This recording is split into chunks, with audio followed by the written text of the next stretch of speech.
guys, good evening. Nagbabalik ang inyong lingkod, Jomar Villarreal. Nagmayakin nito'y abroad, hampay bumaknang. So yan guys, share ko sa inyo ngayon kung paano ako magluto ng sinigang na bunog. Bunog yung malinamnam ito na isda guys. Nalinisan ko na at nakapagpitas na rin ako o nakapagbunot ako ng pechay at saka yung kangkong na isasahog natin. So isyo ko sa inyo.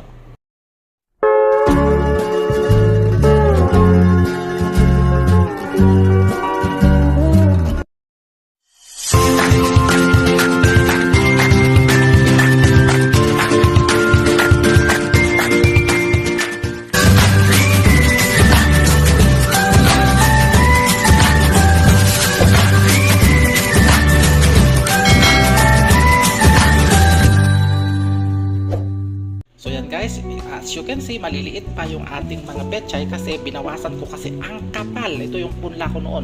At ito naman yung ating fresh na kangkong. Ayan, at ito na rin yung isda na sinasabi ko sa inyo, masarap ito. At maglalagay tayo guys ng onion, garlic, and yung ating ginger. Nandun na yung panigang din natin.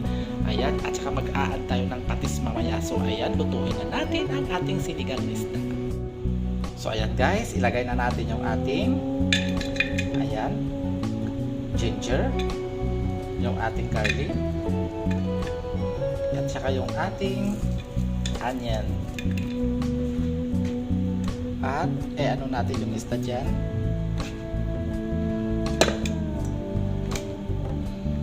Ayan, salat-sat lang natin.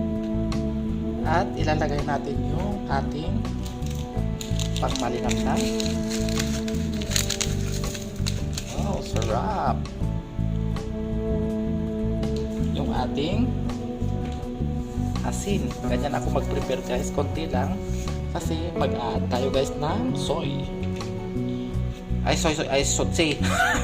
Yung ating patis. Yan na yung ating panigang. Damihan natin. Gusto ko yung asim-asim. Saka yan na yung ating patis.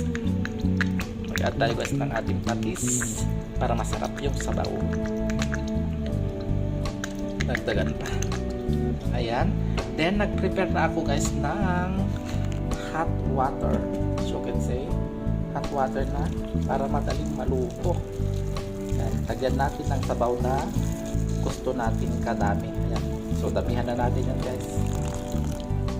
Then, takpan natin at ating pakukuluhan bago natin ilagay yung ating mga gulay at lulutuin na natin. Ayan. So, yan guys, luto na itong ating isda. Tanggalin natin kasi matatabunan siya ng kangkong at saka yung ating pechay at yun ang ipapailalim natin. So, yan guys. Una nating ilagay itong ating pechay sa ilalim. Ayan. Madali lang maluto yan. Marami yan. Then, itong ating kangkong. Apo, nagado.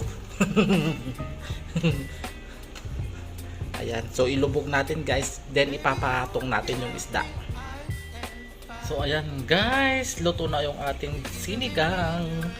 Tikman natin guys.